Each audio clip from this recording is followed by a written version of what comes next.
नवी मुंबईमध्ये आघाडीमध्ये बिघाडी झालेली आहे. आता शिवसेना आणि मनसे एकत्र लढणार आहेत.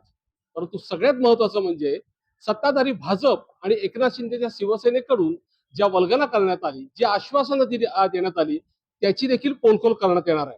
एवढंच नव्हे, या महापालिका निवडणुकीत पुन्हा एकदा लावरे तो व्हिडिओ गाजणार आहेत. आपल्यासोबत मनसे आणि शिवसेनेचे नेते आहेत, आपण त्यांच्याशी बोलूया.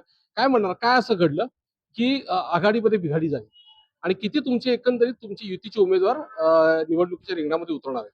आपणास कल्पना आहे 2015 पासून नवी मुंबई महानगरपालिकेची निवडणूकच झालेली नाही. त्यामुळं अनेक कार्यकर्ते दोन्ही पक्षांकडे आणि पूर्ण महाविकास आघाडीकडे दिग्गज कार्यकर्ते इच्छुक होते. त्यामुळं बऱ्याच ठिकाणी ताळमेळ बसवताना थोडासा इश्यू झाल्यामुळे आज मी त्याला महाविकास आघाडी जरी नसली तरी आमचा नंबर 1चा शत्रू हा शिंदे गट आणि भाजपाच असणार आहे. शिवसेना उद्धव बाळासाहेब ठाकरे हे 56 जागा लढवत आहे. मनसे महाराष्ट्र नवनिर्माण सेना हे 25 जागा लढवत आहेत आणि 14 जागा ज्या अपक्ष आहेत ते आमच्या संघटनेतलेच असे कार्यकर्ते होते जे अपक्ष ज्यांनी फॉर्म भरला होता ते आमच्यासोबत महायुतीचे पुरस्कृत उमेदवार म्हणून असणार आहेत.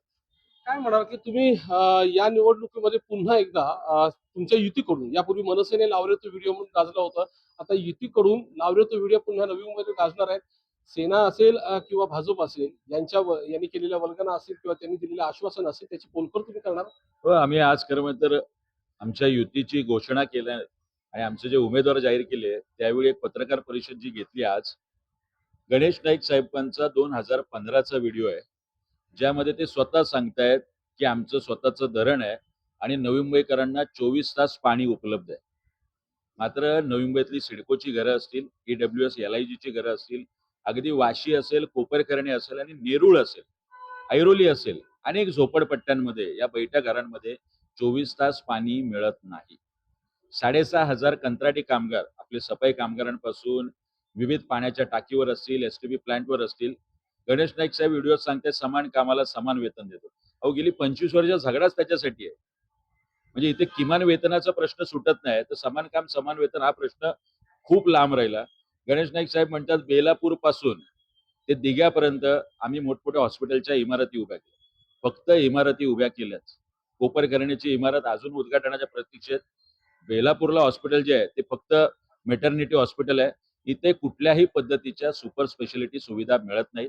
स्वतः एकनाथ शिंदे साहेबांनी घोषणा केली होती की 500 स्क्वेअर फीट पर्यंतच्या घराला आम्ही कर माफी केलेली आहे, प्रॉपर्टी टॅक्स माफ केलेला आहे. अद्याप त्या निर्णयाची कुठलीही अंमलबजावणी नाही. दोन्ही बाजूने खोट्या आश्वासनांची खैरात करून आतापर्यंत निवडणुका जिंकल्या गेल्यात. अगदी प्रकल्पग्रस्तांची घरं नियमित करू. माझ्यासोबत प्रवीण म्हात्रे साहेब आहेत, प्रकाश पाटील साहेब आहे. आमचे दोन्ही जिल्हा प्रमुख शिवसेनेचे हे इथले प्रकल्पग्रस्त आहे. एकही घर अद्याप प्रकल्पग्रस्तांचं नियमित झालेलं नाही. या उलट अतिक्रमणाच्या नोटिसा पाठवणं, घरं तोडणं. आत्ता तर MSEBला महानगरपालिकेने पत्र दिलंय की MSEBने अनधिकृत आमच्या सगळ्या प्रकल्पग्रस्तांच्या घरांना मीटर देऊ नये, म्हणजे त्याच्या घरात उजेड पण पडणार नाही अशी सोय केली आहे. मात्र याच्यावर गणेश नाईक साहेब, एकनाथ शिंदे हे स्वतः ब्र सुद्धा काढायला तयार नाहीत. या खोट्या नेत्यांना घरी बसवा आणि महाराष्ट्र नवनिर्माण सेना आणि शिवसेना यांचे निष्ठावंत कार्यकर्ते आपण सभागृहात पाठवा, असं नवी मुंबईकरांना मी आवाहन करतो.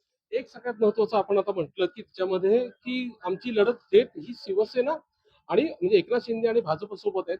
त्यांचे जे दबंग उमेदवार आहेत, त्यांचे जे ठेकेदार उमेदवार आहेत, त्यांच्यासोबत लढत आहे.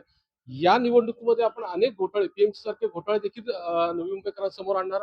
100% म्हणजे मला रिडेव्हलपमेंटमध्ये 80% ज्या PMC किंवा 80% जी रिडेव्हलपमेंटची कामं मिळत आहेत, हे संदीप नाईकांचे गुरव म्हणून आहेत, त्यांनाच कसे काय मिळत आहेत? ठेकेदार इथे वाशीमध्ये संपत शेवाळे म्हणून नगरसेवक आहेत भारतीय जनता पक्ष, त्यांचा मुलगा महानगरपालिकेमध्ये कंत्राटदार आहे. अहो, ध्रुवीकरणाचा. अशा पद्धतीने ह्या घरातलेच नगरसेवक एकतर हे स्वतः ठेकेदार आहेत किंवा यांच्या घरातलं कोणीतरी सदस्य. शपथपत्र आपण लिहून देत आहे. महानगरपालिकेचा अधिनियम सांगतो जो कोणी नगरसेवक असेल त्याला महानगरपालिकेच्या कुठल्याही कंत्राट घेता येत नाही. याला फाटा मारून अशा पद्धतीचं काम चालू आहे. ना सरकारचं लक्ष आहे, ना महानगरपालिका आयुक्तांचं लक्ष आहे. पण या दबंगगिरी समोर तुम्ही कितपत त्याला सामोरं जाऊ शकाल आणि कितपत त्याच्या समोर ती लढाई लढली जाईल तुमची? हे माझं नवी मुंबईकरांना आव्हान आहे. हे सगळे कंत्राटदार करोडो रुपये आणि लाखो रुपये आपल्याला वाटणारात. सर्वसामान्य मतदार हा राजा असतो. तो दान घेत नाही, तो दान देत असतो. जर आपण यांचं हे दान घेतलंय आणि यांचे पैसे घेतले, आयुष्यभर एक कंत्राटदारच नगरसेवक आपल्या मातीत मारले जातील. त्यामुळे आपण देणारे आहोत, आपण राजे आहोत, मतदार राजे. या कंत्राटदार नगरसेवकांना नाकारा आणि सर्वसामान्य घरातले सुशिक्षित आमच्याकडे डॉक्टर उमेदवार आहेत, आमच्याकडे वकील उमेदवार आहेत आणि आमच्याकडे इंजिनियर उमेदवार आहेत.